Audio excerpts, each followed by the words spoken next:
tapping back into that nervous system regulation, you know, calming breath, Yeah, yeah. the present, you know, the closing of that inner circle, and then obviously the family circle, and then the community circle, because the outer world circle is so destabilized that if we put all of our attention out there, we become destabilized. So, you know, just Mm.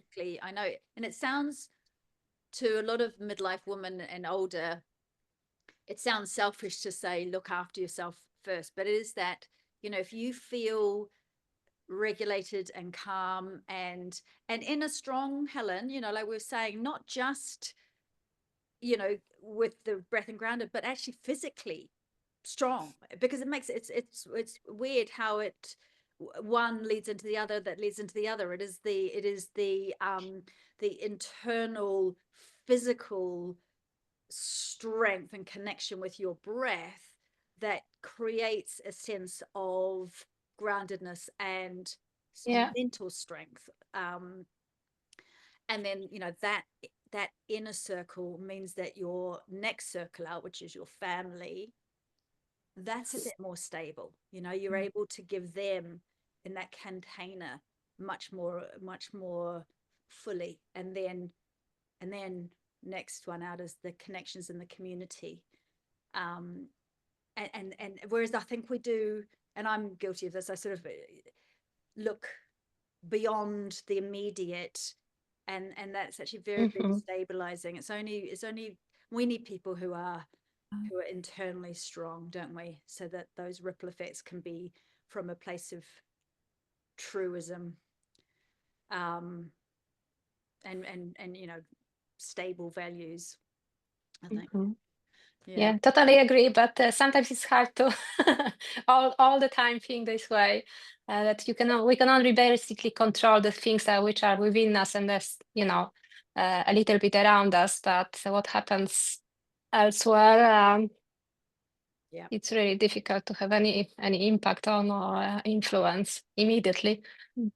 absolutely. I remember years ago, one of my students, um, who was, I don't know if she was actually related to um, the woman who was kept in captivity. Um, gosh, my brain now, in Iran.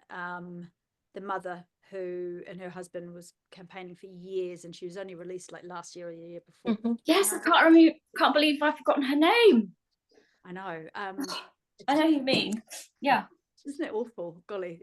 And I think to myself, when this happens, it's because my brain is filled with things I need to remember, but there's all this peripheral stuff that just drops away. Anyway, one of my students, who really had a very dysregulated nervous system herself and had a lot of uh, physical and, you know, emotional stabilizing that she needed to do for herself first, was so entrenched with worrying about this woman and in such a highly stressed state about what was going to happen to her. And I was saying to her, look, the best thing that you can do is get, you know, basically do a yoga practice every single day. Like, get to the stage where you are feeling centered and grounded, etc., so that you can do the fundraising you want to do to help her, etc. But you can't. Worrying just takes away the strength of today, and, you know, the power of tomorrow. It's not it's not helping her to be in a highly stressed state. What will help her is when the time comes, if you feel strong because you have physically looked after yourself and you've got yourself into a stage where your nervous system is regulated, you are able to then, you know, make an impact, or when she does Mhm. get released, be there to help her resettle, etc. um yeah, so she just came to mind. Anyway, Just write that down. oh, Is that a known phrase? Worrying takes away the strength of today and the power of tomorrow. Or did you just make that up? there is a phrase that's something like that just came to me in that way. It was probably not right. One of you guys will probably know the proper, but it's true, isn't it? And I always think, golly, I remember my husband's grandmother I hope I'm not speaking out of turn saying this, but she was always worried. And in fact, my mum is like this, always stressing about stuff. And when you're around people like that, you just, the energy goes out of you, doesn't it? Because Yes, it does. and it's like, that's why I say hold life lightly, because yeah, it's, things change so very rapidly. If you spend all of your energy externally worrying about other things, and trying to hold on to what has happened, or trying to predict what's going to happen in the future, you literally stay up in you perpetuate those electrical impulses in the brain. And I think that we start to believe then that these electrical impulses are real, and they're not. The thoughts are not real. They are literally like popcorn. We say it's like popcorn popping up from the subconscious brain. And if and at some point, when the heat goes down a bit, the popping might go down, and then there's going to be some more kernels that keep popping. And if we think that that is who we are, we're so off track, and it's so easy to get caught up in those. And the thing, the beauty of us keeping going back to the breath in yoga, one of the biggest things that yoga gives us, which is not, yes, the exercise side of things, yes, the physical side of things, fantastic, yes, the pelvic floor stuff that we were doing this morning, great, but the key thing is the breath that anchors us and is able to literally bring this physical vessel and the inner soul connection, who we actually really are, and combine those and the mind. But the mind is a tool, it's not who we are. And it helps us to then recognize that thinking, the thoughts, which mainly come up from our subconscious patterning, mainly come up from stuff that's happened before we were 7 years old, actually, and it's mainly our parents or our grandparents or our carers, etc., that influence those subconscious thoughts. But if we believe that we are those thoughts, we're so way off track. And yeah, the good thing is that we can use our breathing to calm that popcorn constantness of the thoughts, and actually experience ourselves in that inner stillness, which we sometimes get at the end of the Monday night class, when you've moved slowly out of your brain and then into your body, and with the breath calming, soothing, and get to a point where there is the stillness. And we say that it's that state that the soul craves, where we can actually listen inwards, and you have these moments of feeling balanced, of internally still and balanced. And it's only then that we can actually kind of tap into who we truly are and get that inner North Star guidance.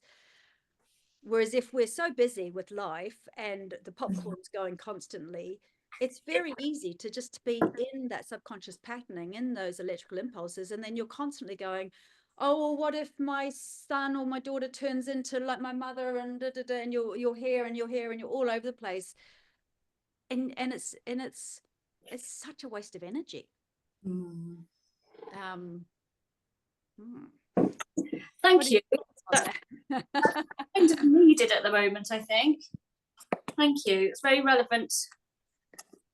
I keep thinking, oh, are my 3 children ending up, I have stupid thoughts like, are my 3 boys going to end up having to go and be conscripted and go and fight in a war?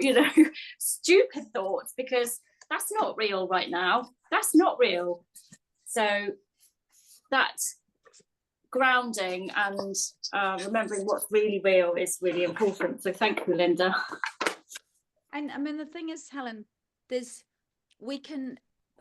was trying to say to Patrick in particular, because I have seen in real life how anxious thoughts create physical manifestations, and in his case can actually spark an epileptic seizure. and he could die from an epileptic seizure. So it's not a little thing, you know. But the thing about grounding through the breath is it gives you a pause where you can go, okay, so there is potential for the world to spark off into war. There is.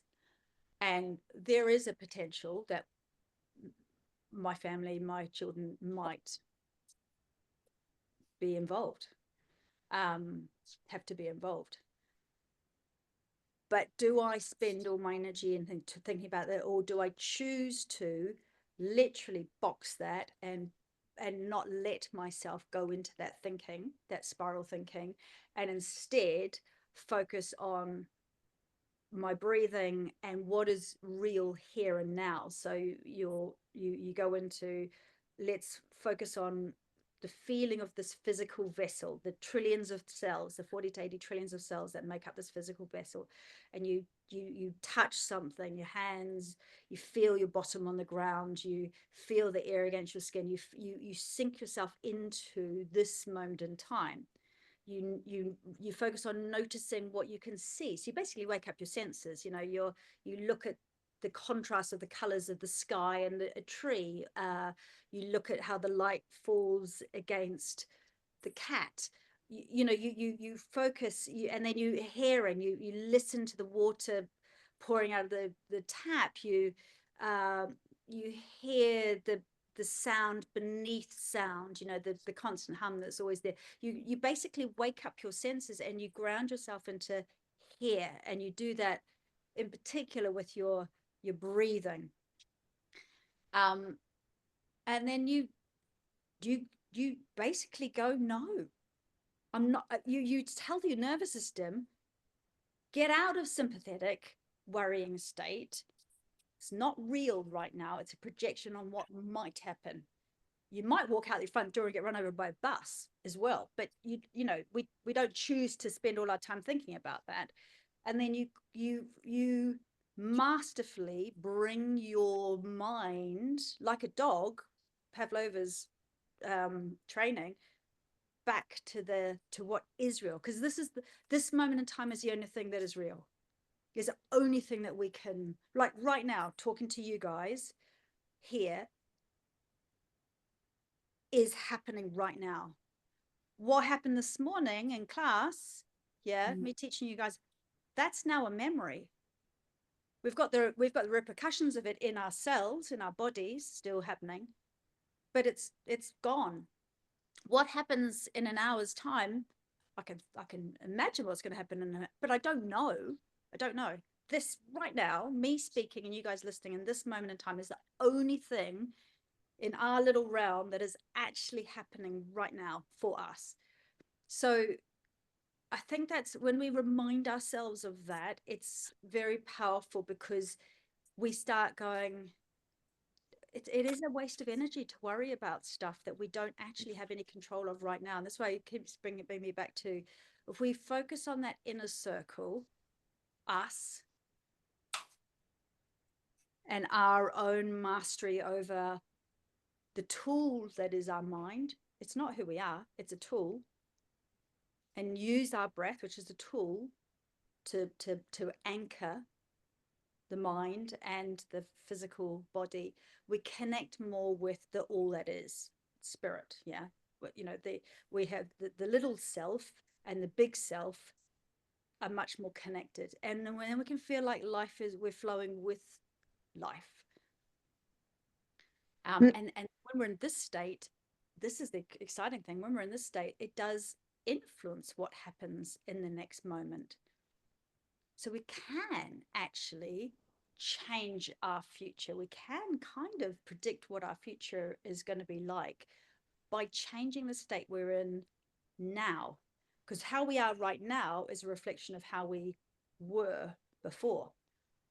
Yeah. So if we were in a really worried, stressed out state last year, constantly stressed out and worried, then at the beginning of this year, we are going to have in our body manifested stress, tension, pelvic floor issues, bladder urgency, pain, insomnia, conflict within relationships, a feeling of overwhelm.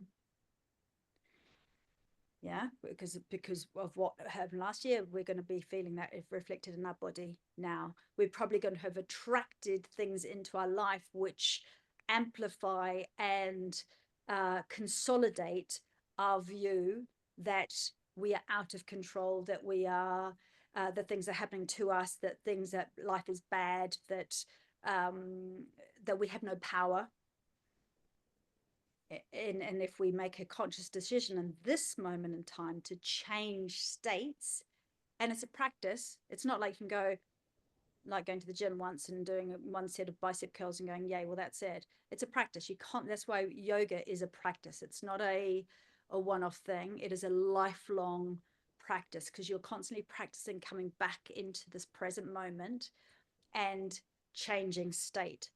So in this moment, and so for a few months, you are working on coming back into this moment of inner power, sealing that inner circle first, putting on your own oxygen mask first, going back to regulating your nervous system again and again and again and again, so that you can. As soon as you recognize that you're in your thoughts and you're stressed, you can breathe and anchor and calm. You know, as soon as you notice that you've been eating a bit of crap and you don't feel so good, you know what to do, and you change it and you go back to, you know, regulating your gut biome, etc. again. All of the things. What we do now influences what happens in the future, because now we are starting to attract like energy. Yeah. So we are vibrating at a different level. We're not in the contracted fear state anymore. We are more of a neutral, even expanded state. And so this is going to influence what happens in the future. In the future, we attract more people who talk in the same way. We attract more connection with people and with events that feel synchronistic, that feel expansive. Our body feels stronger and more able to do the things we want to do. So we do those things. And the more we do those things that bring us joy, the more we expand. And then the next year, we are on a whole other level of expanded living. Does that make sense? So literally, we are a product of what we are in the future. We are a product of what we are right now. And also, I'd add, there's the layers to that as well, that when we connect with our breath and bodies in the present moment and work through what is currently coming up, we also then develop with ongoing practice, that communication, two-way communication with our bodies. So it very much starts with the conscious, you're communicating to your body, but it gets to a point then where it communicates back. And that's where you can really get to the next layer of things as well, because where there is any congestion or pain or anything that's stuck in the body, quite often it's been built up, and that what's showing up in the now moment is just the surface layer of whatever is the nugget underneath. So the extra bit, the kind of part 2 bit, is then also, okay, so when you get comfortable looking at that level, what else is showing up? And that's where your body then tells you the answer, because you've had the conversation and worked through the current thoughts, and then a part of your body, and I've had this before, I've worked on one part of my body and then all of a sudden another part will have something to say, and I'm like, okay, what on earth is that about? And how on earth is that connected to what I was just doing? And sometimes the connection's really not obvious at all. But when you dig into it, the connection absolutely is there, because we build upon this. You know, it's almost like a big pot on the stove that you just keep adding something to, and you can only pick out one ladle at a time to look at. But as soon as you've picked out one and put it in the bowl and, okay, I've dealt with that, then you can pick up another one. And that's also then where changing and working with the current moment not only changes the future, but actually changes the past. Because all of a sudden, the big bag of boulders that you are carrying around, most of which are unconscious, because if you only ever look at the surface thing that's coming up, all of this stays unconscious like a big old iceberg. And it's only as we open that up and really see what's unconscious, bring it into the conscious, we can then work on that. And the how that then, we can literally change our memories of the past and how that affects us, how that is still showing up in our bodies and in our minds by changing the memories. There's been so many studies about how easy it actually is to change a memory. It's so easy to do on a psychological level. It's not on an emotional level. Anything that we have an emotional attachment to, it's hard. But purely psychological, it's actually really easy. And so if something doesn't impact us in the same way, it doesn't hold that congestion, it doesn't hold that stillness in our body, because of the two-way communication. Because if we don't have that two-way open as well, that place stays stuck, and we compensate for it without, and this is completely unconscious, we compensate for it. How many times you'll have seen somebody who, I don't know, let's say broke their leg 5 years ago, and then every now and again you'll just see them still have an occasional little hop, that even though their leg's completely fine now, but they'll hop in a certain way because their body has gotten so used to the habit of it. The body will occasionally go, oh, your leg's wrong, and then they're not even aware. And it's the same thing happens with all parts of our body, and especially as women, it seems to be even more so, that we hold that stuckness. So the movement, the breathing opens that up, and then it's a continual process to keep looking at it for yourself and going, okay, so that's not doing anything anymore, but what's that new thing? What else is coming up? So you're speaking to something that's pretty almost like next level, but is so, because I wanted this conversation to be a bit around pelvic congestion and endometriosis, etc. So if I just do a little interjection to kind of explain what you're talking about, which is next level, but I think it will feed really beautifully back into, if you wouldn't mind just talking in a minute about your experience with endo and how this was so key. So essentially, our past, yes, absolutely does influence, and yes, we can do everything that I was explaining about to influence our future. But there is a level which Sam was talking about, where past trauma, emotional stuff that has happened, and it can be trauma, what they call with a small t, which is in like little emotional no's, where we have been held back, we have been hampered in life, which can scar us on a way which is not like the kind of big T trauma that we think about, i.e. child abuse or sexual trauma, or being in a birth situation where we feel out of control, or war trauma, etc. We imagine those traumas with a big T, but most women, especially in midlife, will find that there is stuff that suddenly comes up and is reflected in our bodies, often in autoimmune disorders, in inflammation problems, in tension problems, which actually stem from these seed traumas from our past. And what Sam was saying is that there are modalities now, well, there always has been, but now there are a lot more common to come about, to access modalities where we go into the subconscious brain, where all memories are held. Everything that's ever happened to us is held. It's like a constant recorder of our whole lives. And we can ask that subconscious brain to literally let go of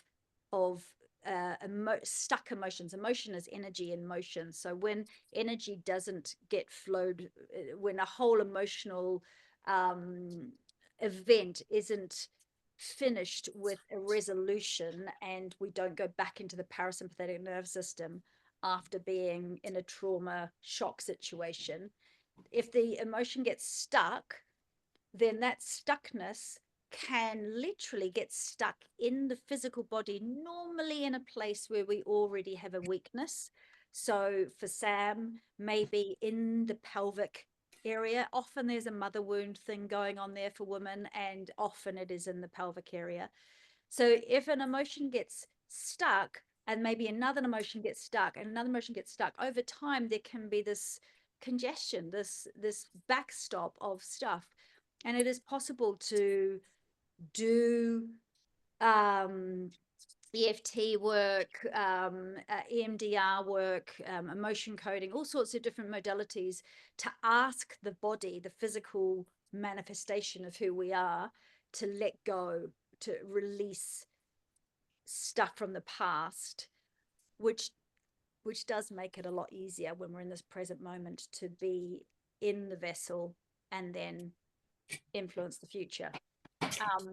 So that is kind of a whole other extra layer of what is possible to heal. And it's definitely something that I think midlife women, especially at this time in history, are being called on to up level and basically deal with their shit from the past, so that we can be all that we can to influence the world. If we are, you know, if we've got that inner circle sorted, the family circle sorted, the community circle sorted, and then we have that internal strength, yeah, which is married in with our core physical strength and our core emotional strength. So does that make sense to you guys? Because from that, I think it would be really interesting to hear Sam's story on endo and what she has discovered, which has been sort of key to unlocking her healing process. Renata and Helen, does that? Yeah, it's super interesting. I'm just wondering if you can only access this kind of bunch of memories that then impact your physical health.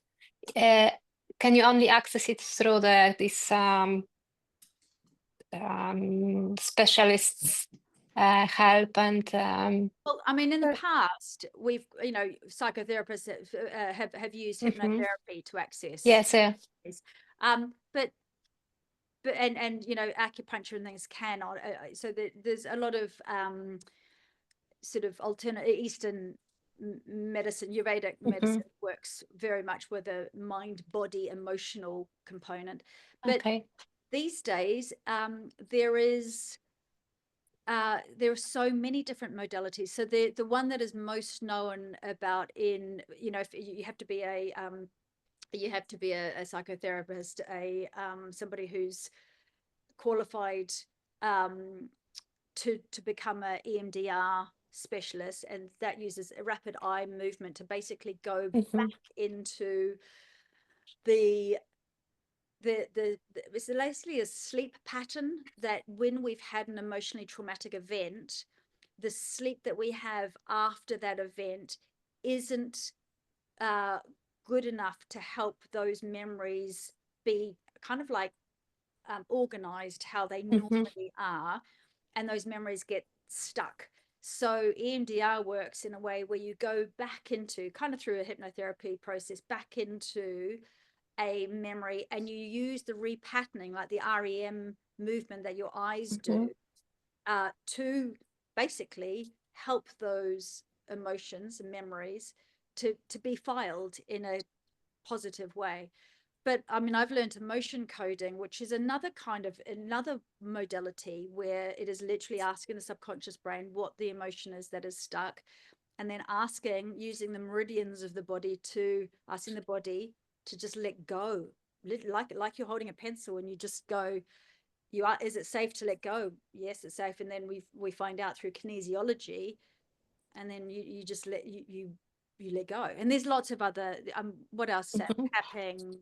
There's so many different modalities, and there's also a bit, I'd say, even before that, where there are definitely things you can do for yourself to get to a certain layer. Yes, there'll be a certain layer where if there's something chunky underneath it, it's a specialist that helps through it because of things that come up and everything. Yeah. And on a very basic level, actually, one of the biggest things to start with is, what beliefs do you hold? Because when we have something stuck as well, we tend to have made a belief we tend to have chosen a belief that comes with it, and usually that belief was chosen before we were the age of 7. And one of the powers of a midlife woman is that the wise, it's the wise years, the wisdom years, right? It's where our hormone levels and our life experience have reached to a point where our brain does have that wisdom and ability to look back and go, oh, what's going on here?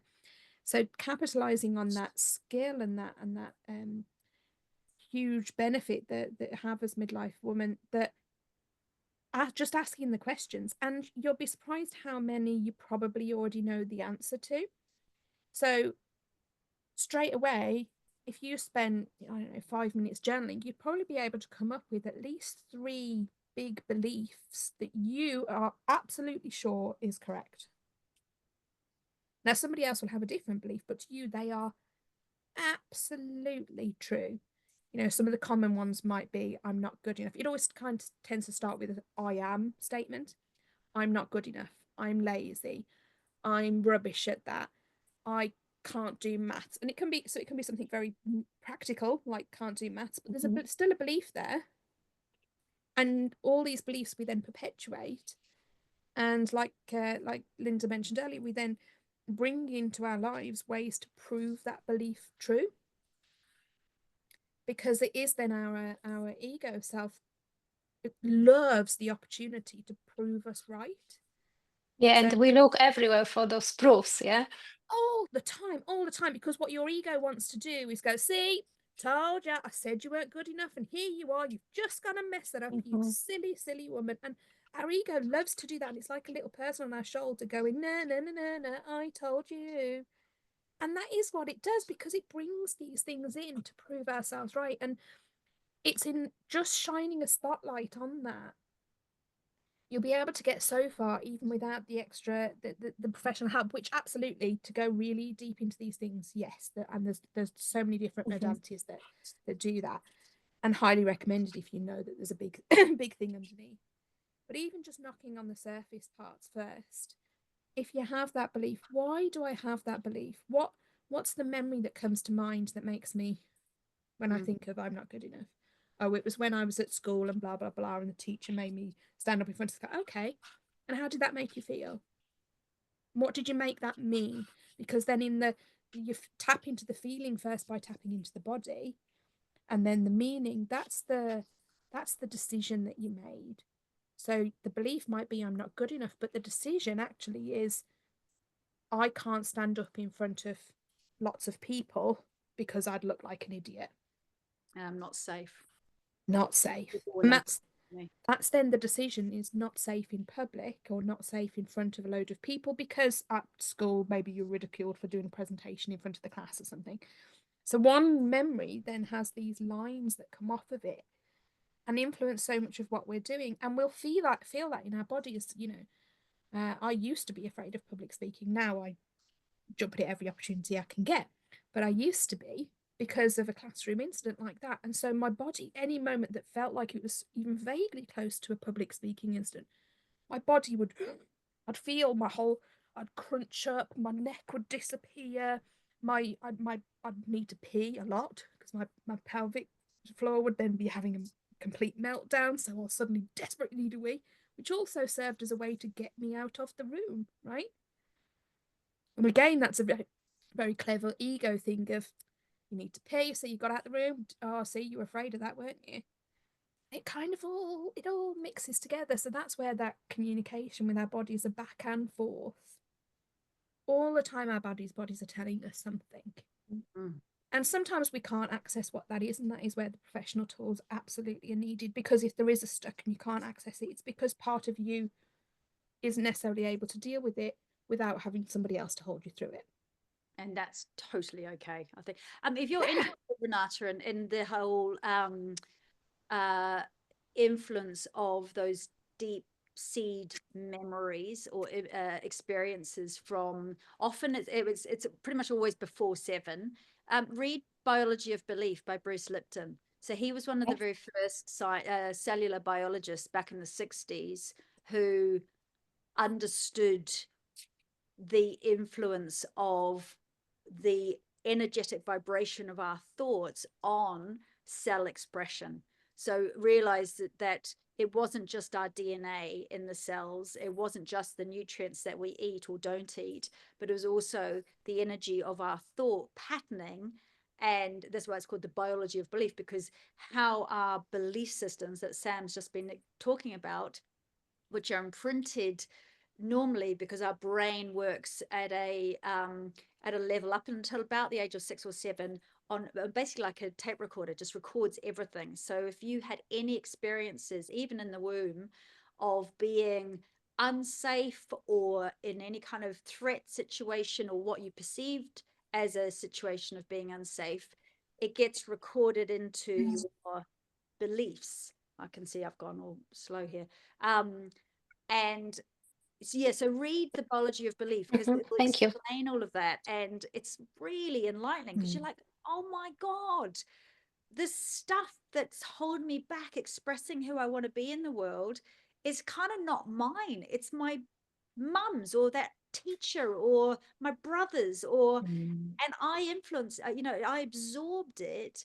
And then, having the tools to let that shit go, basically, and repatterning your subconscious brain so that all of those popcorn thoughts that come up are just not as influential on you anymore. Anyway, Sam, can you tell them your kind of, a little bit about your endo, and then your epiphany of stuckness of those beliefs that were holding the inflammation in your body? Absolutely. So I grew up with a very strange environment, family environment. I have still a very narcissistic mum, who, and not even, not her fault either, no judgment to it. She grew up with that because of things that she'd gone through, and then before, and this is how it becomes generational, right? So I had very challenging upbringing from that. I had then diagnosed in my early 20s with endometriosis. At this time, I had no realization of the connection between the two, and suffered dreadfully with it. I think in the end, I clocked up 11 or 12 operations, I think it was in the end.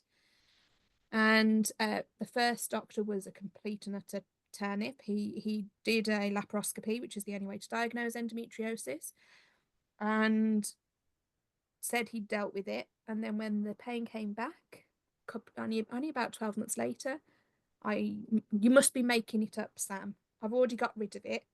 Are you trying to say that I didn't do it properly? I'm like, no, I'm just trying to tell you I'm still in pain. Like, I'm not accusing you of anything. I'm just in pain. And it's, endometriosis as a condition it is incredibly painful. Not for everybody. It doesn't always cause pain for people, but it is one of the most common symptoms. And massive infertility. I was told at 23 I'd never ever have kids. And sorry, love, that's kind of just your deal. Here's some Tissues. Well, here's some tissues, but also here's some ibuprofen, here's some paracetamol, here's some codeine. That's your lot, love.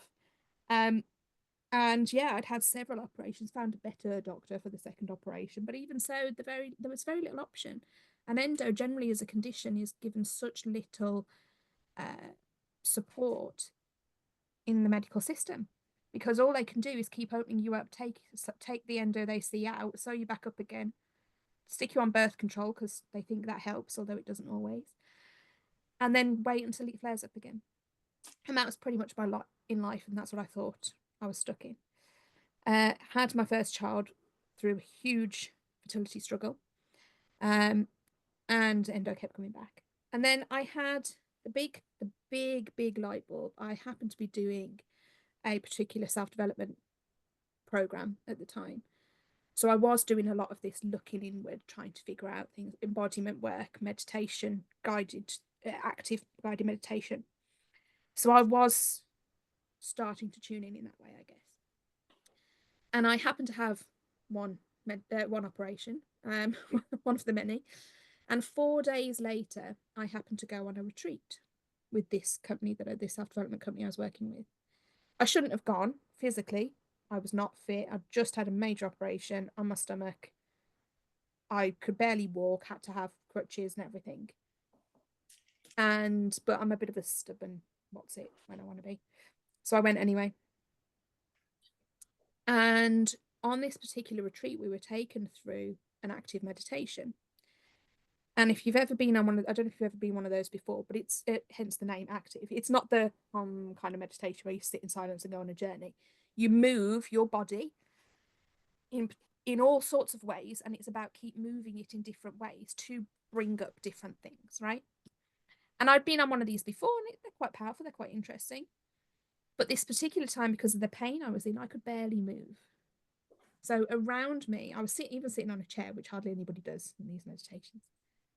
So a room full of women screaming and punching the air and stomping their feet and all the crying or what, all these big physical movements and emotional movements. And everybody's got their eyes closed, and I can barely just do this. Because the pain I was in, that was my maximum. And I kind of had this weird out-of-body experience where I realised how I looked like the weird person in the room in that scenario, and everybody else would have looked out of place in any other environment. But in that environment, I was really the odd one out because everyone else was really able to get in and move, and I just physically couldn't. And it made me really, really laugh, like whole body hysterical laughter. And I probably laughed for about 45 minutes to an hour. And by the end of that, I'd been able to move a little bit more. Didn't think much of it. The next day, woke up, could move loads. The pain was like barely there. Didn't need the walking stick. And I'm like, what on earth is going on? And I was able to spend the next day at that particular retreat, actually able to move pretty darn freely, to the point where one woman even came up and sort of cheekily asked if I'd maybe fibbed about having had an operation 4 days prior, because she was like, there's no way you can be moving this much. So that was the kind of big aha. I went home and researched. There was a part of me that was like, something happened. Something changed about this endo and how it's affecting me because of what I just did. What on earth was that? And was it some freaky coincidence, or was there something in it? And that's where I just went on a research marathon, an experimentation marathon. I started getting more and more into this kind of embodiment work, into the of which breathing is a huge part of it as well. And listening and opening that relationship up with my own body, communicating backwards and forwards. And noticed that the more I did that, the amount the endometriosis was affecting me went down. And at that point, I did more on it, managed to have a second child without fertility treatment. And again, I'm like, wow, apparently that's impossible. And even my doctor, that I told him, in it, because I was still with my surgeon through this time, whenever there was a suspected pregnancy, you had to go in and have a very invasive check to check that the baby was okay, because endo women, even when they do get pregnant, often have ectopics and miscarriages and things like that. So when I was 6 weeks pregnant, I had this delightful examination to check the baby. Even he was like, you won't be. I'm sorry to tell you, but it's just not on the cards for you. Like, I love that you keep trying, but... And then when he found the baby, he was like, oh, well, I wasn't expecting that. And I'm there thinking, well, I kind of was. And that's where I then started working with other ladies in well, is it just me? Like, have I just found a secret SAM source here that only works for SAM? Or is there actually like something else in this whole concept of this stuff, endo being such a physical disease, and such a cyclical disease, because it's so highly related to our monthly cycles, and so therefore is very women centric. How that then gets things stuck in the body, relieving the stuckness, seeming to relieve the symptoms for me. Will this work for others? And that's where I then started, as you do when you start with these crazy ideas, you start with friends and family and friends of friends who say, oh, I know somebody who'd got this, and started very openly experimenting on people. You know, people would come to me and be like, I'm completely guinea pigging you. I have no idea if this is going to work. It's just some theory I've got. And then the more of those conversations I had, they were having this same sort of release.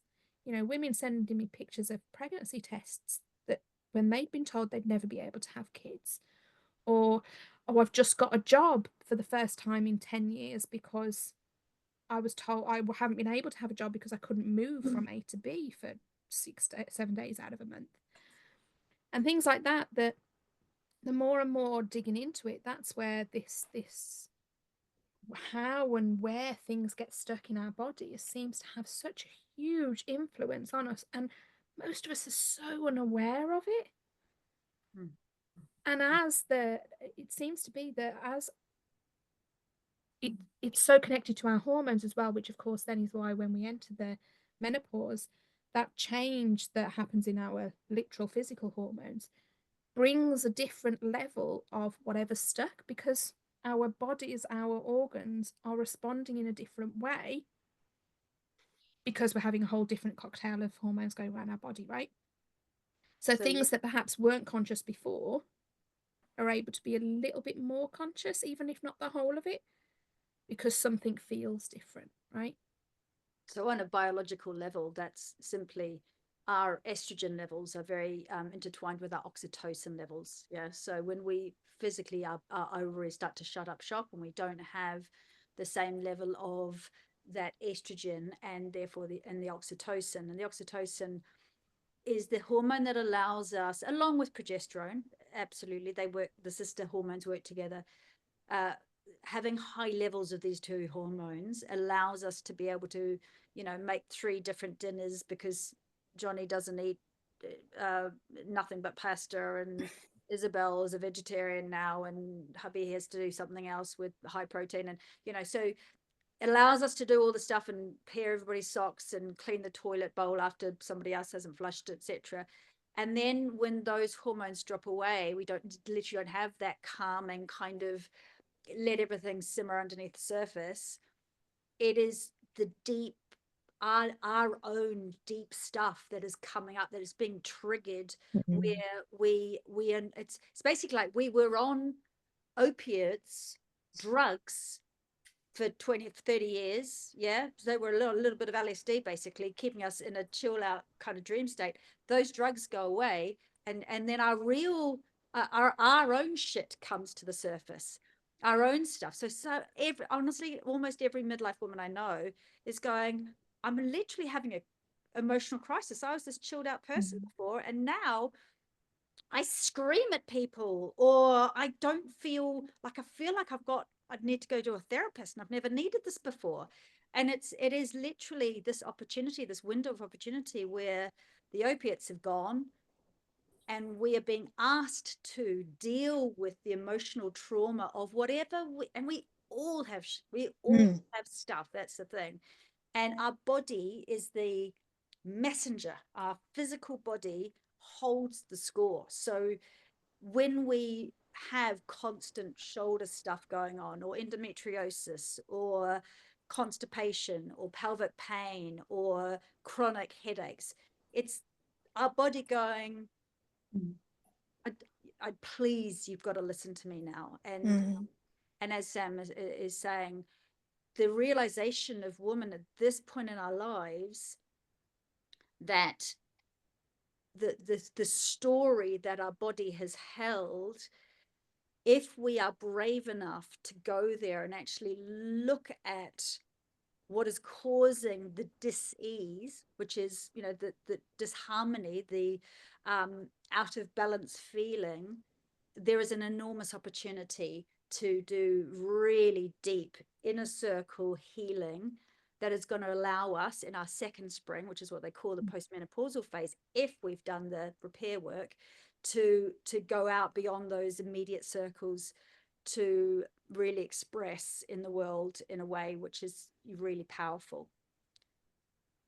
And that's the beauty of something like that, with the work that Linda teaches as well, that because it's about, so it's a two-way approach, right? And the best version of things is using both approaches, right? So doing a mental processing work, whether that's with a professional or trying to dig in on some of those first things yourself, finding, you know, what is this, what's behind it, what's it remind me of, etc. That's if you think about it as one way in. And the other way in is through the physical body itself, because the body is telling us the clues. When we unstick something on a physical level, in the same way that unsticking something on a mental level releases the physical, so does it go the other way.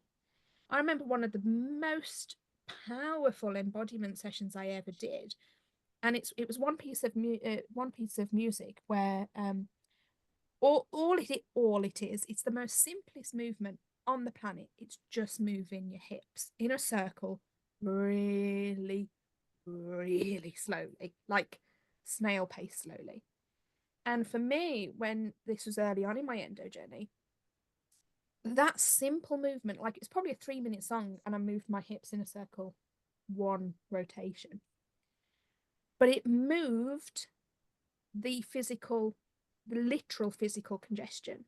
You know, so much about endometriosis causes organs to stick together and move in the body, literally move out of place. And there's scar tissue and things like that that cause extra parts that shouldn't be there. So this simple movement of just moving, it enabled that synovial fluid to unhook some of that congestion and some of that tension as well.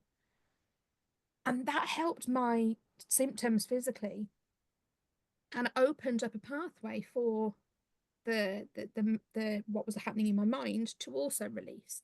Because sometimes you don't have to, or you don't, not only do you not have to, but it's not actually always helpful to dig in loads up here, because the more you do that, if you have a hyper focus on what's in here, you again are cutting off what happens below the neck. It's that partnership. So by doing something physical with the work that Linda talks us through, that helps swing it that way.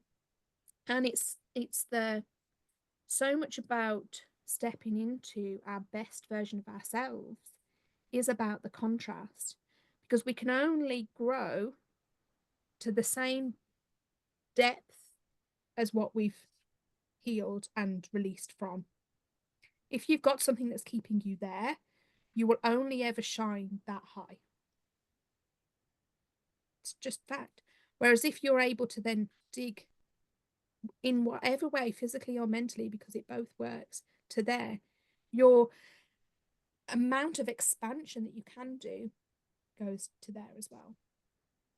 And it's that process that the more you want to shine in the world, and you know, I talk to a lot of women who've got really big ambitions about things that they can and should be able to do, and the freedom at a time of their life when they can do it, but they find themselves, I just can't, I've hit a ceiling and that's as far as I can go. Well, yeah, because there's something holding you there. That's cool, hey? Contrast is one of my favorite words of the, I think it's my word of the year, quite frankly, because so much of that concept talks to about what we can and can't do and how we limit ourselves. Do you know, I'm really feeling, Sam, like we need an in-person retreat type of thing, don't we, to be able to take those that are ready to this whole other level of, you know, bring in an expert on MDR or something and be able to do, you know, our opening up, breath work, centering, and then release work. That would be, I don't know, what do you guys? Yeah, I was gonna ask, when is the next retreat? Yeah, so I can plan for it.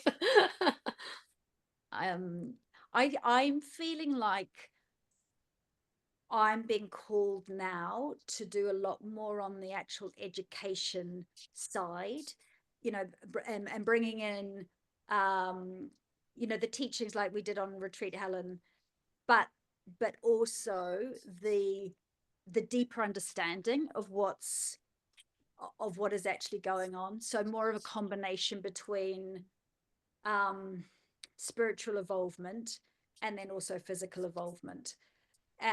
So not just a kind of a relaxation replenishing, but more of a stepping into this next incarnation of you kind of thing. So I don't know, does that, I didn't articulate that very well, but does that sort of thing feel interesting to you guys as Yeah, definitely. Yeah. Well, we've actually been speaking for an hour already. Gosh. I didn't even, which is, thank you so much, Sam, because I think what you've just brought in with your own extreme journey, because you have had an extreme endo journey, is hope.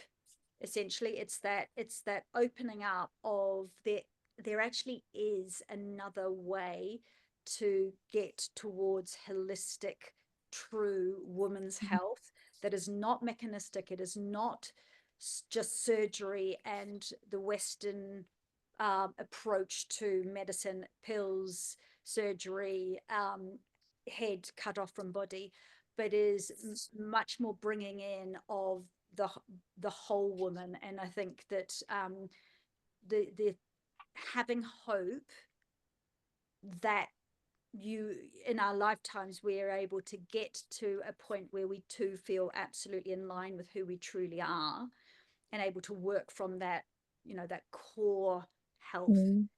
And I hope you guys by now understand, when I talk about your core health is your core wealth, it's your physical pelvic floor starts your core, but it is also the core of who we are as women. Yeah. Yeah. There's very little in on this world that's the truth. There are a million versions of a truth and our truth, but the truth, the amount of things that actually completely fall into that bucket, very minimal. Because there's always an option, there's always a possibility, there's always an alternative in pretty much anything. And the only thing that limits us is what we think is possible. But the truth, very little is shared. Because ultimately, and the best way to ever test this, if you believe something, and to you it is our truth and it is your truth, right? And if you're there, no, but I can't do because da da da, or but what about blah, blah, blah, blah, blah. And but for me, da da da da da. Any of those moments, the best kind of temperature check on it is there anybody else on this planet, anybody else who believes the opposite? And if there's even just one person who believes the opposite, it's our truth and your truth, not a universal truth. Because the universal truths are all come down to things that can be found in nature. Universal truths are energy, are life, are abundance. They are universal truths. But everything else, it's just a truth that we're choosing. Ultimately. Isn't it? And we're believing. Yeah. So there's always options, always options to everything. Has that conversation brought anything up for either of you that you would like to share at all? Any thoughts or anything you'd like to share? For me, because I've been with Linda's program for over a year or 2 years now, I can't remember now. I think that it helped me enormously with my physical problems, incontinence, constipation. I first realized with you, Linda, that my breath is actually very, very shallow all the time. And that's why probably I am all the time cold, because I don't allow all the, breath and then expansion of the vessels, blood vessels and blood go around, because I just don't allow oxygen in. And this was because obviously stress and just all the time just holding my breath or breathing very shallowly.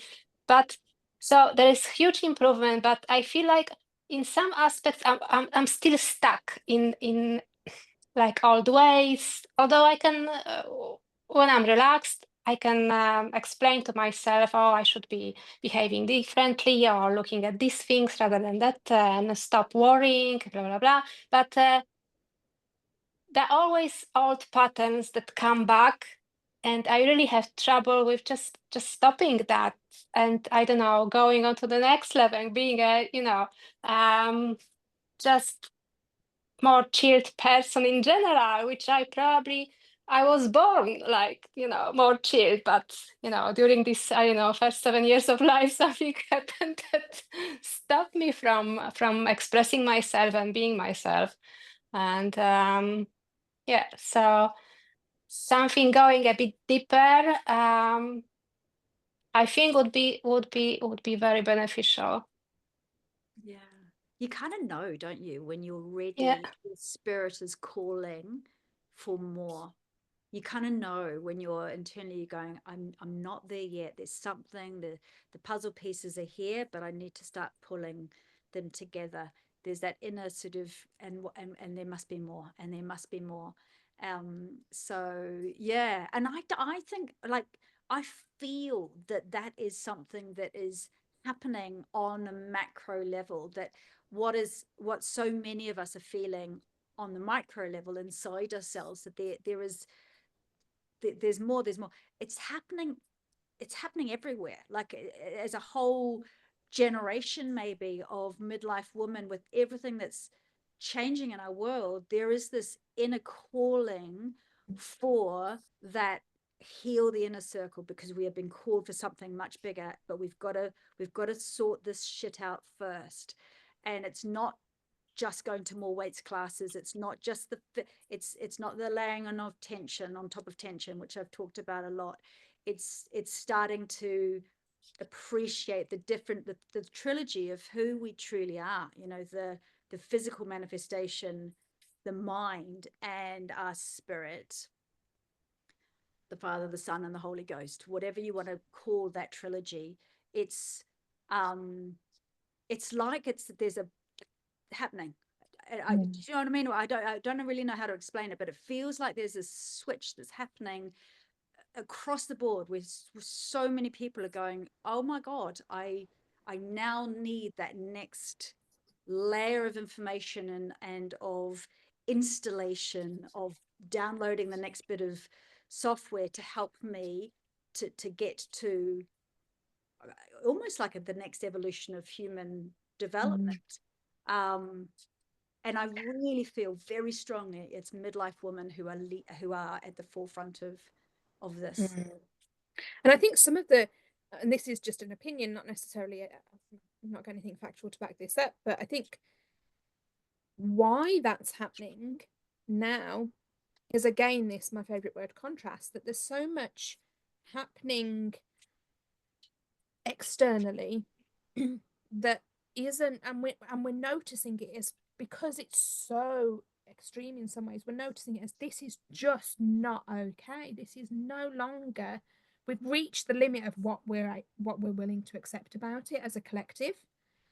And so that's causing the pendulum to swing that way, for us to go, okay, so I'm feeling called then to step up to balance this crap out. And I say it's an opinion rather than fact, but from what I can see, that does seem to be the truth. There's so much more awareness happening now in a way that has never happened before, where people are going, okay, this can change. So maybe that's Donald Trump's role. Yeah. Is to express that extreme masculine patriarchal oppression over. And they say, don't they, I mean, in all religious, all spiritual traditions, it is, you cannot know an aspect of yourself until you know the opposite, which is why they say God created the world, is because God needed to experience, I mean, if talking on a spiritual level like this, needed the manifestation of the world to experience itself, the collective consciousness. We can't experience that truth of who we are as the divine feminine without the contrast of this extreme patriarchal, and I do feel that maybe that's why it is, that sort of the contrast of the extreme that is pulling forth the the need for the strong, supple, collective women raising each other up, divine feminine, maybe, I don't know, but I definitely feel it's a do you guys, do you feel that as well, that that calling for more there's something in me that needs healing, that needs more, not just more, band-aid stuff, on my shoulder, or I don't know, strengthening my glutes or whatever, but more holistic healing, as Sam was talking about, the sorting out the inflammation, the dis-ease that is happening between the ears, that is manifesting in the body, because we need this vessel now to up level, to be able to counteract what is happening on a global scale. Sam, you and I, we've just gone from the Very good. I'm enjoying that a lot. Yeah, this is an insight into the random conversations Linda and I have sometimes. Anyway, listen, it's nearly 12:15, so we better wrap up here. But thank you for joining us. I found this quite interesting, just being able to discuss life and the impact of life and what goes on in here on the congestion and disease in the body. I think focusing on that one tool, the breath, and just knowing that it is the breath that is our key to bringing all the different components of the trilogy of who we are together. If you take nothing else away from our talk today, it's focus on how powerful your natural mechanism, but we can use this natural mechanism, is to transforming your life. Thank you. Thanks. Thanks, Renata. Thanks, Helen. Yeah, amazing. Thank you very much. There's lots to think about. Yeah, I'll put the recording up on the homepage so that you've got this, and let's continue this chat. Yeah, let's talk more. There's I think there's opportunity to have a think, and definitely, guys, if you're interested in this, the background to this whole epigenetics insightful new strand of science, start with Bruce Lipton's work, because he is one of the forefathers of the whole quantum physics, epigenetics way of looking at our connection between the mind, the thoughts, our spirit, and the physical manifestations in the body. Cool. Have a lovely rest of your sunny day. Thank you, you too. Thanks a lot, Linda. Bye.